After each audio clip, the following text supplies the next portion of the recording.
Bismillahirrahmanirrahim. Assalamualaikum warahmatullahi wabarakatuh. Alhamdulillahi wa kafa wassalatu wassalamu ala nabiyyina Muhammadinil Mustafa wa ala alihi wa ashabihi ahli sidqi wal wafa. Rabbi syrah li sadri wa yassir li amri wahlul 'uqdatam min lisani yafqahu qawli, amma ba'du. Bapak-bapak, ibu-ibu, jamaah salat maghrib Masjid Al-Hidayah yang tentunya tak lupa mengawali kajian kita kali ini, doa dan harapan kita panjatkan kepada Allah Subhanahu wa taala. Semoga kita semuanya selalu dalam keadaan sehat walafiat. Semoga keberkahan dari Allah Subhanahu wa taala selalu meliputi kehidupan kita, berkah rezeki, berkah keluarga, dan juga berkah usianya. Insya Allah hari ini kita akan melanjutkan di mana di setiap pekan keempat hari Ahad maghrib kita bertemu dalam judul besar yaitu kajian fikih bersama saya Hanif Lutfi. Meskipun bulan lalu saya izin karena kurang enak badan ya Pak ya. Makanya alhamdulillah sekarang sudah kembali pulih ya. Makanya Bapak saya doakan semoga sehat walafiat ya Pak ya.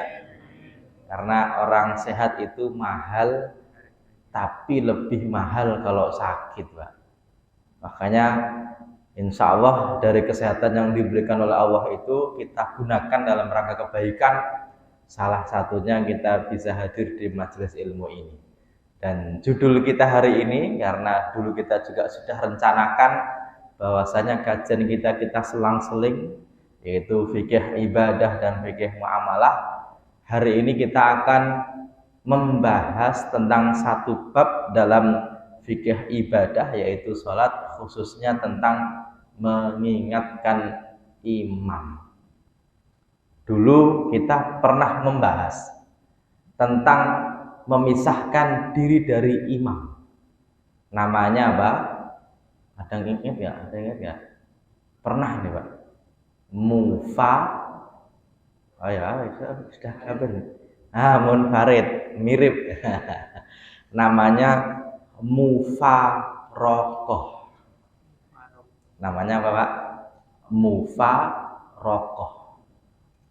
Memisahkan diri dari imam itu bisa jadi imamnya keliru, bisa jadi imamnya kelamaan. Di zaman Nabi ada sahabat Nabi yang memisahkan diri dari jamaah. Artinya sholatnya tetap lanjut, jamaahnya lanjut, tapi dia duluan. Dulu Mu'ad bin Jabal yang jadi imam karena sholat isya, sholatnya kelamaan. Padahal dia capek, akhirnya rukuk, sujud, salam, pulang ya Pak ya. Besoknya ada omongan yang kurang enak, akhirnya yang dipanggil diantaranya Pak Imamnya itu. Yang dimarahin Nabi bukan jamaah yang pulang, tapi siapa? Imamnya. Makanya Pak, Nabi itu pernah memarahi jamaah yang kepanjangan bacaannya, tapi tidak pernah memarahi yang kependekan bacaannya ya Pak. Ketika jadi apa? Imam. Nah, makanya ini buat dalil buat bapak-bapak yang jadi apa? Imam, biar suratnya cuma qul ya qulhu saja. Ini dalil. Tapi panjang pendek itu relatif ya Pak ya.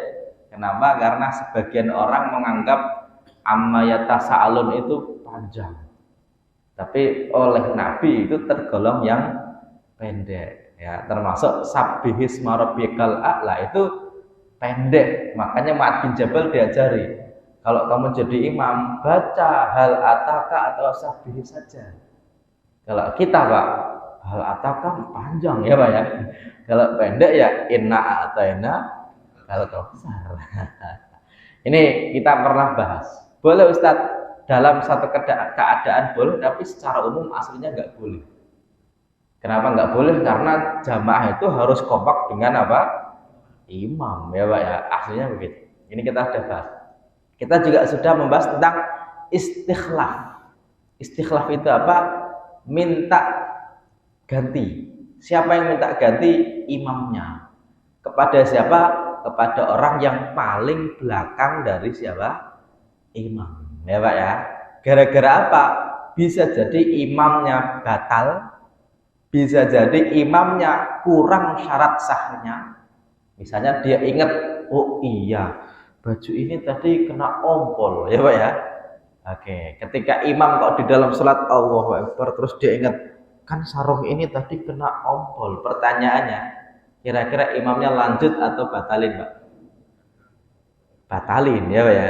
Cuma kalau imamnya batalin kok kabur, jamaahnya kacau nggak Pak? Kacau ya. Terus gimana caranya? Ya udah, keluar saja. Jamaah yang belakang jangan bengong. Loh, imam pergi ya Pak ya. Terus jamaahnya bingung. Oh, terus imamnya bilang, "Saya batal, pergi dulu ya." Oh ya, silahkan. Batal semua ya Pak. Makanya yang belakang imam itu kalau bisa yang tahu, ibarat pilot itu co-pilotnya ya Pak ya. Ini imam itu co-imamnya ya. Ketika imamnya keluar berarti oh imam ini batal, lanjut. Atau enggak batal tapi enggak merasa kuat untuk melanjutkan gara-gara serak misalnya ya Pak ya, atau sudah habis suaranya misalnya, ya udah yang belakang suruh maju, dia mundur di posisinya. Itu boleh. Ini yang pernah kita bahas. Hari ini kita akan membahas tentang mengingatkan imam. Yang namanya manusia itu ya pernah salah. Ya Pak ya, wajar. Ya Pak ya. Oke. Nah, dalam bab ini nanti kita akan bagi dalam beberapa bab karena mengingatkan itu tidak satu, kadang-kadang mengingatkan keparahan, maksudnya mengingatkan gara-gara kesalahan yang parah, ya Pak ya. Kadang-kadang mengingatkan masalah yang sepele. Cuma Pak, nanti kita akan berhadapan kepada begini. Namanya sholat kan nggak boleh ngomong. Lah, ngingetinnya gimana? Ada yang pakai tasbih, ada yang pakai tepuk tangan, ada yang pakai apa? Melanjutkan bacaannya imam kalau yang salah adalah bacaan, ya Pak ya. Oke. Tapi dalam bab kesalahan ini kadang-kadang imamnya mau diingetin, kadang-kadang imamnya tidak mau diingetin, ya Pak ya. Oke. Kadang-kadang Pak ketika makmum sudah subhanallah, ya Pak ya, imam masih berdiri. Nah gitu. Imamnya lanjut, makmumnya subhanallah, ya Pak ya. Ini kadang-kadang Pak jadi kacau ketika diingatkan ketika tasyahud awal. Ya, karena nanti juga jadi masalah gini. Kalau imam enggak tasyahud awal kok langsung berdiri, sudah tegak, kok makmumnya kok duduk sudah ngingetin. Kadang-kadang makmum itu jengkelnya gini, udah diingetin kok yang enggak balik, ya Pak ya. Nah, pertanyaannya gini, kalau nanti sebelum salam, kan kalau nggak tasyahud awal diganti dengan apa? Sujud sahwi. Pertanyaannya, kalau makmumnya kok tadi tasyahud awal sendirian, kira-kira makmum itu ikut sujud sahwi nggak? Wah, ini nanti kacau Pak. Gara-gara apa? Gara-gara ada makmum gini, orang yang salah nggak saya, ya Pak ya. Kan yang salah imam, ya bodoh amat. Ini kadang-kadang nggak kompak. Ya, makanya kalau bisa jadi imam jangan salah, ya Pak ya. Tapi kalau salah nggak apa-apa. Oke. Nah, di sini Pak, kalau kita baca tentang sejarahnya, kebanyakan sahabat Nabi itu ketika jadi makmumnya Nabi, kalau Nabi salah atau keliru, hampir nggak ada yang ngingetin. Kok bisa gitu Ustaz? Misalnya nih, Nabi pernah sholat zuhur 2 rakaat. Mereka tahu, kok 2 rakaat ya? Itu pada ngomong-ngomong ngobrol begitu habis sholat. Itu nggak ada yang berani ngomong kepada Nabi kalau Nabi pernah sholat 2 rakaat. Gara-gara apa? Gara-gara sahabat Nabi masih merasa jangan-jangan mulai saat ini zuhur sekarang jadi 2. Kenapa? Karena di zaman Nabi syariat itu masih mungkin berubah. Ya Pak ya, karena masih ada Nabi, Quran juga masih turun, wahyu belum selesai. Nah, makanya nanti ada cerita sahabat Nabi yang pernah berani negur Nabi. Nabi ditegur. Nabi tadi sholat 2 rakaat, qasar atau lupa? Enggak qasar, enggak lupa. Enggak, tadi 2. Baru Nabi konfirmasi ke yang lain. Iya, benar 2. Iya. Oh, ya udah. Akhirnya Nabi lanjut tambah 2. Padahal sudah ngobrol, ya Pak ya. Oke, nanti kita akan buktikan. Termasuk kesalahannya ketika berupa salah baca. Nabi juga pernah Pak ketika sholat gitu ada satu ayat yang lompat, ya Pak ya. Itu Pak sahabat Nabi tahu Pak. Pernah juga sahabat Nabi lupa dan sahabat Nabi itu tahu. Tapi ketika lompat satu ayat, sahabat Nabi diam. Makanya ketika habis sholat sahabat Nabi bilang, Nabi tadi lompat satu ayat. Kok enggak ini diingatkan? Oh, emang caranya gimana? Nah, itu namanya Pak, mengingatkan bacaan imam namanya al-fathu. Al-fathu alal imam. Kenapa disebut al-fathu? Karena membukakan imam, kadang-kadang imam itu ngeblank, Pak. Ya Pak ya? Nah, ini kadang-kadang imam itu lagi ngimamin begitu, kadang-kadang. Saya itu pernah Pak ngimamin gitu tuh, padahal suratnya cuma surat yang pendek, tapi tahu-tahu langsung hilang. Ya Pak ya. Nah, ini nanti bagaimana cara mengingatkannya namanya apa? Al-fathu. Oke ya. Oke. Kemudian yang berikutnya, secara umum ya, ini nanti kita punya dilema begini, yang namanya mengingatkan kan enaknya kalau ngomong. Cuma sholat kan nggak boleh ngomong, ya Pak ya. Pernah nih kejadian nih Pak nih. Ya, padahal ngomongnya itu doa Pak. Hadisnya sahih riwayat Imam Muslim. Ya. An Muawiyah bin Al-Hakam As-Sulami qala baina ana usolli ma'a Rasulillah sallallahu alaihi wasallam. Ada sahabat Nabi namanya Muawiyah bin Hakam. Suatu ketika beliau sholat bersama Nabi. Ya. Kemudian apa? Ida id aqasa rajulun minal qaumi, ada yang bersin. Haji. Ya Pak ya. Si Muawiyah ini, ya, Muawiyah bukan bin Abi Sufyan tapi bin Hakam. Itu mendoakan dia, yarhamukallah, ya Pak ya. Ketika ada orang bersin, malah dia bilang yarhamukallah. Oke. Faromanil qaumu bi absarihim. Nah, ini agak anehnya gini. Ketika sholat, kok dia bilang yarhamukallah? Samping-sampingnya itu Pak, itu ngeliatin. Ya Pak ya. Berarti sedang sholat bisa ngeliatin orang lain, ya Pak ya. Bayangkan, ini dilakukan oleh sahabat Nabi ketika sholat begitu ya. Hajim, ya rahmatullah. Emang boleh Ustaz? Lah, emang gitu kok hadisnya ya Pak? Oke. Boleh dong. Ya jawabannya aslinya nggak boleh, ya Pak ya. Tapi sholatnya nggak batal kalau noleh. Meskipun bagusnya sholat nggak noleh, ya Pak ya. Kadang-kadang itu kan, kadang-kadang ya lagi sholat kelontang gitu Pak ya. Batal nggak Pak? Enggak, ya Pak ya. Oke ya, kadang-kadang lagi sholat tuh HP-nya bunyi ya Pak ya. Terus Bapak, siapa sih gitu ya. Itu aslinya nggak batal Pak ya. Sahabat Nabi itu ketika ada yang bilang yarhamukallah, itu pada ngeliatin sampai apa? Fakultu, si Muawiyah itu ngomongnya gini, wa sukla Umayyah masya'nukum tangburuna ilayya. Ya. Terus ketika dilihatin gitu, dia itu bilang gini, ngapain pada ngeliatin? Ya. Berarti salatnya ngomong nggak Pak? Ngomong. Tapi dulu waktu dia nggak tahu Pak. Ya Pak ya. Faja'alu, sahabat Nabi itu yadribuna bi aitihim ala afkhadihim. Ketika dilihatin kok dia ngapain ngeliatin? Apa? Mukul apa? Pahanya. Kan? Sudah diingetin malah ngomong, ya Pak ya. Oke. Kemudian apa?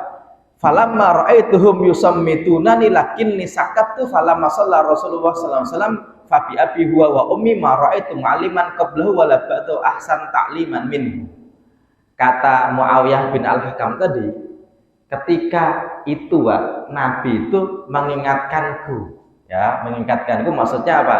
Nabi mengingatkan ketika terjadi seperti itu, dan si Muawiyah itu bilang gini, tidak ada yang lebih bagus cara mengikatkannya kecuali Nabi. Ya Pak ya, kita bisa bayangkan. Kemudian apa? Maka haroni wala dorobani wala syatamani. Tidak membentakku, tidak mengata-ngatainku, dan tidak memukulku. Ketika terjadi apa? Kesalahan. Qala, Nabi cuma bilang gini, inna hadhihi sholata, sholat ini itu la yasluhu fi syai'un min kalamin nas, tidak pantas ada omongan manusia. Ya Pak ya. Tapi apa? Innama huwa tasbihu wa takbiru wa qiraatul Qur'an. Salat itu isinya adalah tasbih, kemudian takbir dan membaca Al-Qur'an. Dari sini akhirnya Pak muncul larangan berbicara ketika apa? Salat. Ya Pak ya. Oke, ini secara umum. Ini dalilnya riwayat Imam Muslim. Oke. Hanya saja nanti jadi masalah. Kok sahabat Nabi ketika mengingatkan tadi nggak tasbih ya? Kok malah ngeliatin, kok malah mukul pahanya ya? Ini kata Imam Nawawi gini.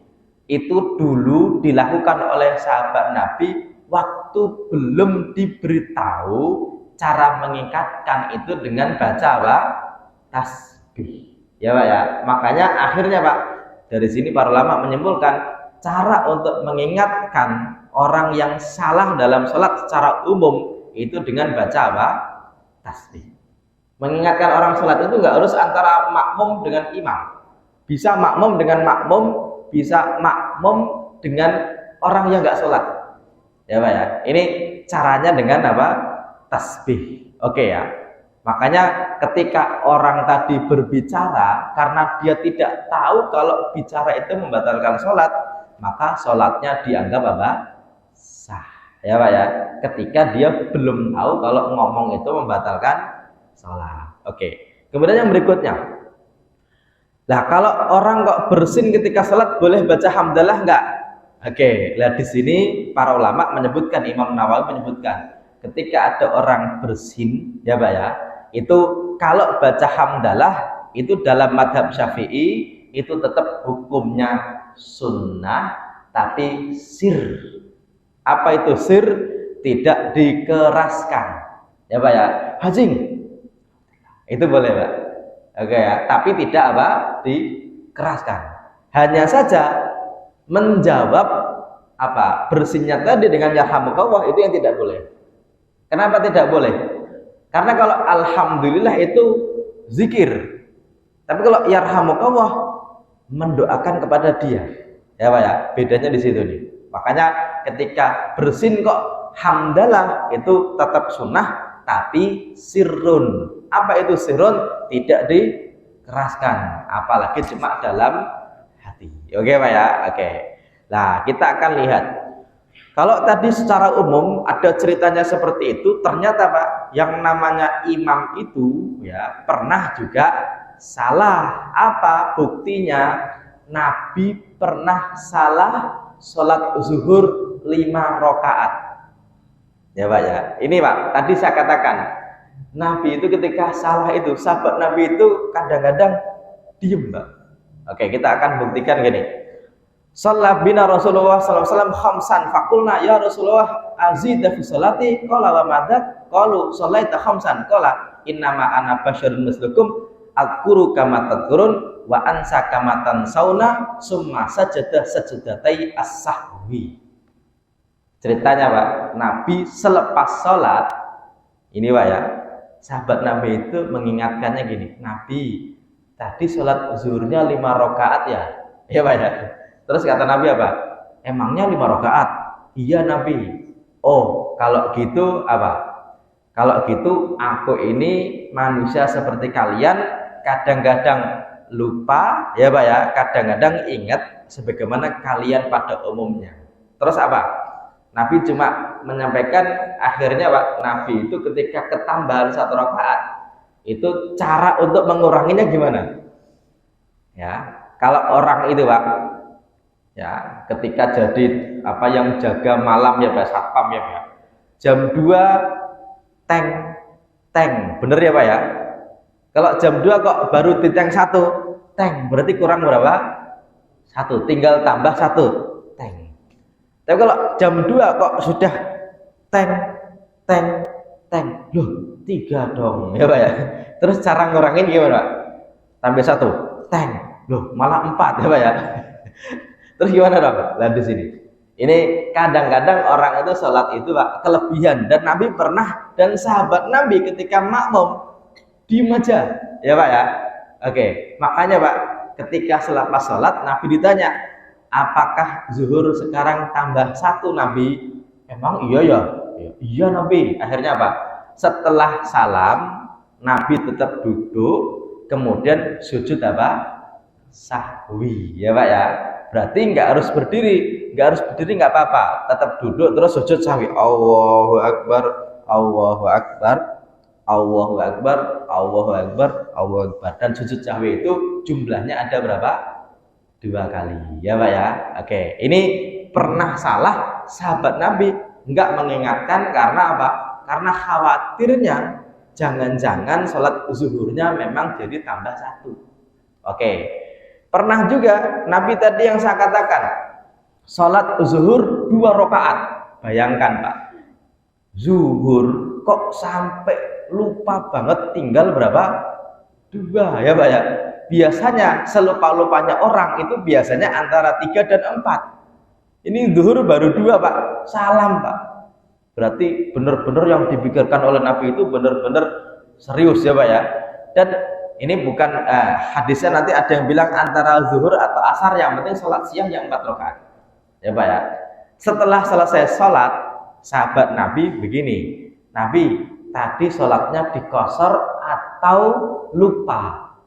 Nabi bilang nggak sah kosor dan nggak lupa. Akhirnya validasi ke yang lain, bener nggak tadi 2? Iya. Oh bener ya. Akhirnya Bapak Nabi berdiri lagi, takbir Allahu Akbar, menambah berapa? 2 ya Pak ya. Pastinya sahabat Nabi juga mengikutinya karena sahabat Nabi makmum kepada Nabi. Oke Pak ya. Meskipun sudah selesai sholat, meskipun sudah berbicara Pak, tapi kalau dalam satu waktu yang tidak berselang lama, maka kalaupun keliru tinggal tambah kurangnya berapa ya Pak ya. Terus sebelum salam Nabi melakukan yang namanya apa? Sujud sahwi. Oke ya. Asalkan tadi jedanya antara salam dengan diingatkan itu enggak lama. Contoh gini, ibu-ibu ini di rumah sholat zuhur, suaminya juga di rumah, dari awal ngeliatin istrinya sholat, terus diperhatikan ya Pak ya, kok ternyata baru 3, kok salam ya Pak ya. Terus ditanya, Dek, tadi sholat berapa rakaat? Nggak tahu, saya juga lupa. 3 tadi. Oh beneran 3? Iya ya Pak ya. Ya udah, akhirnya Pak tambah 1 atau ulangi sholat zuhur? Tambah 1. Tapi sebelum salam lakukan yang namanya apa? Sujud sahwi ya Pak ya. Asalkan Pak jedanya itu nggak lama.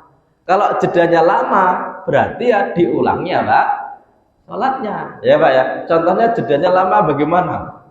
Bapak sholat tuh ya, terus kebetulan di rumah ada CCTV, Bapak ragu ya Pak ya. Terus setelah sholat Pak dilihat, loh kan bener kan, kurang kan ya Pak ya. Oke, berarti kalau kurang begitu, kalau sudah lama jedanya, sudah ditinggal sepedaan, sudah ditinggal makan dulu, berarti kalau tahunya kok belakangan, berarti nanti tidak ditambah tapi diulangi ya Pak ya. Oke, kalau diulangi berarti tidak usah sujud sahwi. Oke. Kemudian yang berikutnya apa? Nabi pernah sholat asar 3 rakaat ya Pak ya. Oke. Ini An Imran bin Husain anna Rasulullah sallallahu alaihi wasallam shallal asra fa sallama fi salasi rakaatin fadakhala manzilahu. Nabi itu sholat asar baru 3 rakaat, salam Pak. Selepas itu Nabi pulang ke rumahnya. Tapi ingat ya Pak ya, rumahnya Nabi itu nempel dengan apa? Masjid. Oke ya.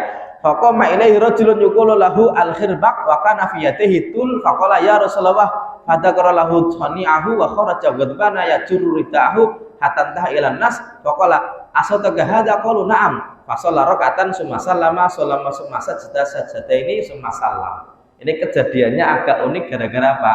Kalau tadi Nabi masih di masjid, kalau ini sholat asar Pak ya, setelah 3 rakaat kok salam, Nabi pulang ke rumah, ada sahabat Nabi yang nyusul ke rumahnya Pak ya Pak. Terus Nabi itu dibilang ini, Nabi tadi sholatnya baru 3, beneran ya, agak lumayan apa ya, Ghadban itu berarti agak kayak sedikit marah, sampai-sampai datang lagi, balik lagi ke masjid, nanya, bener nggak tadi? Bener Nabi. Oh ya udah, ditambah berapa? 1. Padahal sudah balik ke rumah, balik lagi ke masjid dan sudah ngobrol ya Pak ya. Tapi jaraknya nggak begitu lama, boleh cuma tambah 1 sebelum salam apa? Sujud sahwi. Berapa kali sujud sahwi? 2 ya Pak ya. Kalau sujud sahwi 2, sujud syukur, sujud tilawah 1. Oke Pak ya, ini perbedaannya. Kemudian yang berikutnya apa? Nabi pernah sholat asar tanpa tasyahud awal. Kalau tadi Pak, kurang rakaat atau tambah rakaat. Kalau ini tidak tasyahud awal dan Nabi posisinya jadi imam. Ya, jadi gini, Nabi itu inna Rasulullah sallallahu alaihi wasallam qama minas nataini minadh dhuhri. Nabi waktu rakaat kedua sholat zuhur harusnya duduk tasyahud awal. Tapi Pak, ketika harusnya duduk, malah Nabi lanjut langsung apa? Berdiri. Ya, makanya falamma qada sholatahu sajdataini summa sallama ba'da zalika. Ternyata sahabat Nabi Pak, itu enggak ada ngingetin. Lagi-lagi gara-gara apa? Gara-gara khawatir jangan-jangan sholat zuhur sekarang enggak pakai apa? Tasyahud awal. Makanya ketika Nabi langsung berdiri begitu Pak, sebelum salam Nabi mengganti duduk tasyahud awal dengan apa? Sujud sahwi. Dari sinilah Pak, apa? Sujud keliru. Tasyahud awal itu bukan rukun, tapi sunnah. Dalam madzhab Syafi'i nanti dibagi, ada rukun, ada sunnah. Sunnah dibagi 2, sunnah ab'ad sama sunnah hayat. Nah, sunnah ab'ad ini contohnya adalah tasyahud awal. Kalau tidak dilakukan karena lupa Pak, tidak harus diulangi ketika sudah berdiri, tapi sebelum salam nanti apa? Sujud sahwi. Makanya dalam madzhab Syafi'i gini, ketika imam ketika mau berdiri rakaat yang ketiga, ya Pak ya, kok enggak duduk, kok belum berdiri tegak, jamaahnya sudah bilang subhanallah, imam langsung ingat, oh iya ya, belum tasyahud awal ya, berarti imam duduk saja ya Pak ya, berarti tidak keliru karena belum apa? Berdiri. Kalau belum berdiri tegak kok duduk lagi Pak, berarti belum salah, dan sebelum salam tidak usah sujud sahwi. Oke. Cuma ini yang nanti dibahas nih. Ketika sudah berdiri Allahu Akbar, sudah tegak begini Pak, kok diingatkan aslinya ya Pak ya, imam lanjut berdiri saja.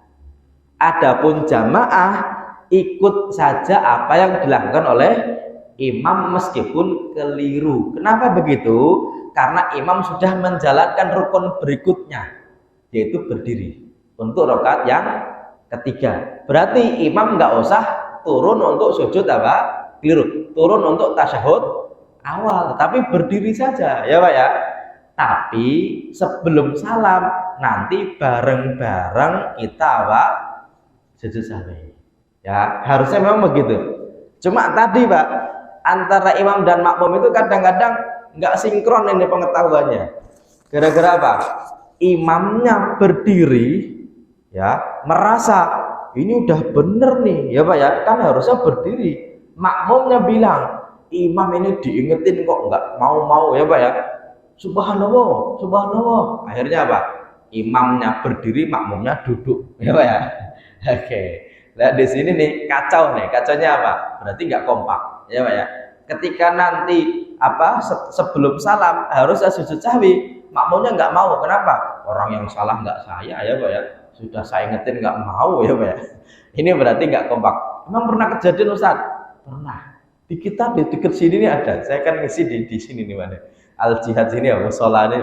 Itu pernah kejadian seperti itu. Dan kadang-kadang jadi gap gara-gara imam ini salah diingetin nggak mau ya Pak ya. Kata imam, kamu itu yang nggak tahu ilmunya ya Pak. Oke ya, sebenarnya kalau sudah berdiri tegak berarti tidak usah apa duduk lagi, tapi sebelum salam nanti apa sujud sahwi. Termasuk yang ikut sujud sahwi Pak, jamaah yang datangnya belakang bisa jadi nggak tahu-tahuan kesalahan imam. Apa contohnya? Ada jamaah yang masbuk datang ketika rakaat yang keempat Pak. Ya rakaat yang keempat itu dia takbir Allahu Akbar. Ya Pak, kan dia nggak tahu kalau tadi imam salah tuh Pak tuh. Ketika sebelum salam, loh kok sujud ya? Sujud apa ya? Ya Pak ya. Berarti makmum tadi harusnya ikut aja. Ya Pak ya. Meskipun kalaupun tidak ikut karena nggak tahu Pak, itu sholatnya tetap apa? Sah. Ya Pak. Tapi kalau bagusnya ikut apa?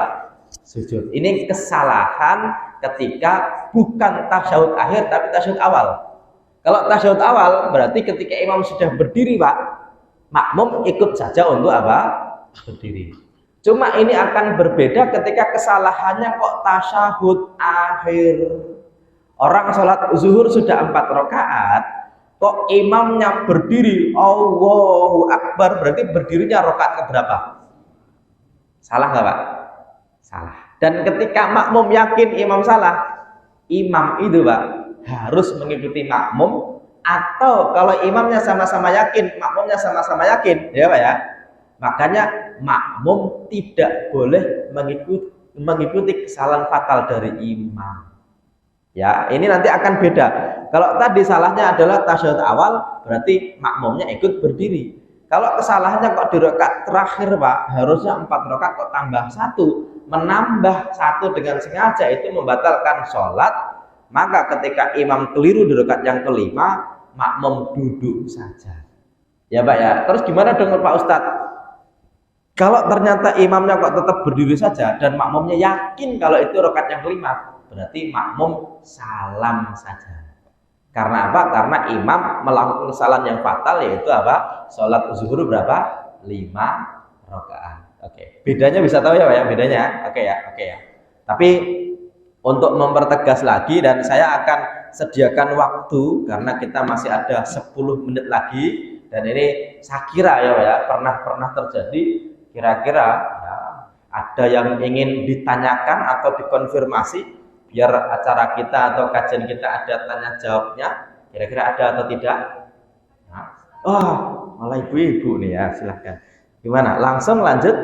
Nah, siap.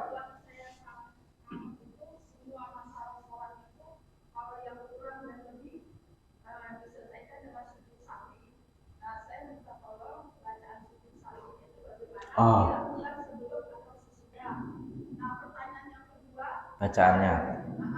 Pertanyaan yang kedua, apabila saya atau lagi baca atau film kan di satu keluarga saya menyiapkan tisu di sebelah terus bergerak. Siap, oke. Ya, oke. Bapak-bapak, kalau bacaan tisu sahwi biasanya bacanya gimana? Subhanaman la yanamu wala yashu, ya Pak ya, kan biasanya begitu tuh ya. Oke, meskipun begini, aslinya Pak, bacaan sujud sahwi tidak pernah disebutkan secara spesifik oleh Nabi. Ya, makanya Pak, kalau kita bicara mengenai bacaan sujud sahwi, aslinya mau dibaca subhanaman la yashu wa la yanamu atau la yanamu wa la yashu boleh. Artinya apa? Subhana, maha suci, man, zat, la yanamu, yang tidak tidur, wala yasu, dan tidak lupa. Itu boleh, bagus, dan disyariatkan dalam madzhab Syafi'i juga beberapa kitab. Atau kalau bacaan sujud pada umumnya, subhana rabbiyal a'la, gitu boleh. Atau subhana rabbiyal a'la wa bihamdi juga boleh. Yang penting sujud tadi itu dengan tasbih. tidak baca Quran. Makanya Pak, bacaan sujud sahwi tidak dijelaskan spesifik oleh Nabi. Para ulama menjelaskan yang penting tasbih atau subhanallah, subhanallah boleh saja. Makanya Nabi bilang sholat itu baca Quran, tasbih, takbir. Ya Pak ya. Kira-kira bisa difahami Bu? Jadi bacaannya mau subhanaman la yanamu wa la yashu bagus, atau subhana rabbil a'la, atau subhana rabbil a'la wa bihamdi juga boleh. Ya Bu ya. Ini yang pertama. Sebelum atau sesudah, jawabannya sebelum salam. Ya, baik mengurangi atau menambahkan. Cuma kadang-kadang kan diingatkan tadi setelah salam. Ya Bu ya. Misalnya nih, kita sholat 3 rakaat terus diingatkan sama suami kita. Bu, tadi sholat berapa?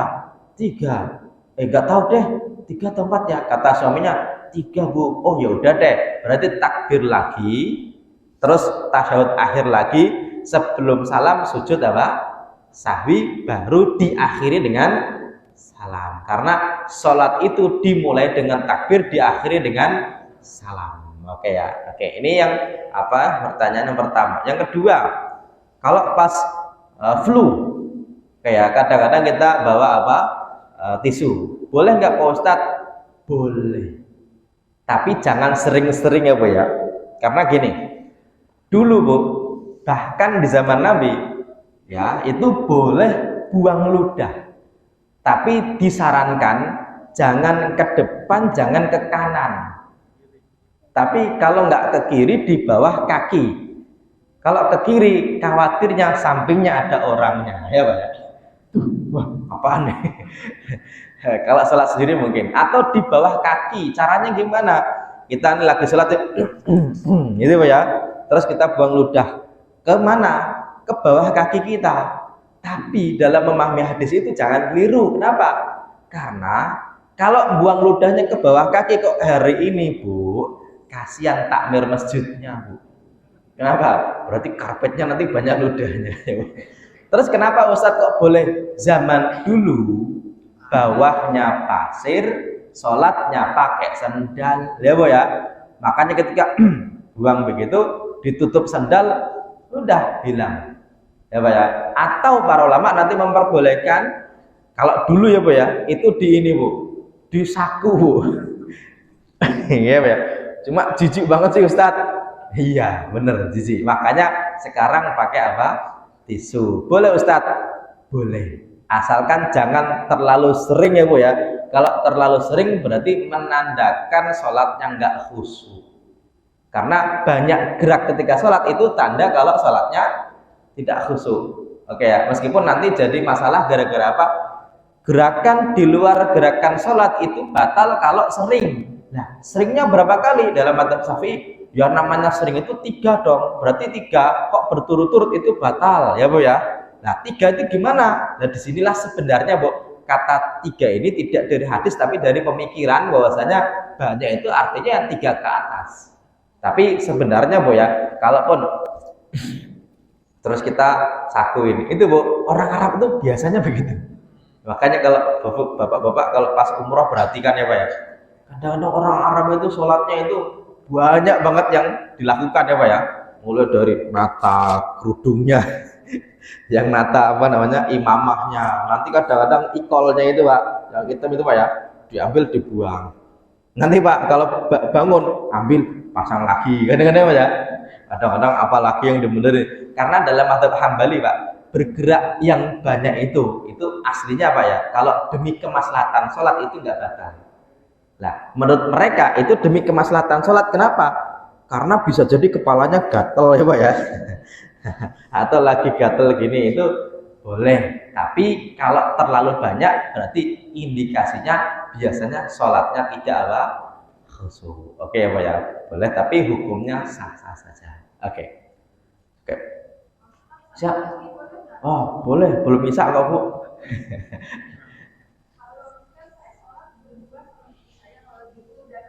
Siap.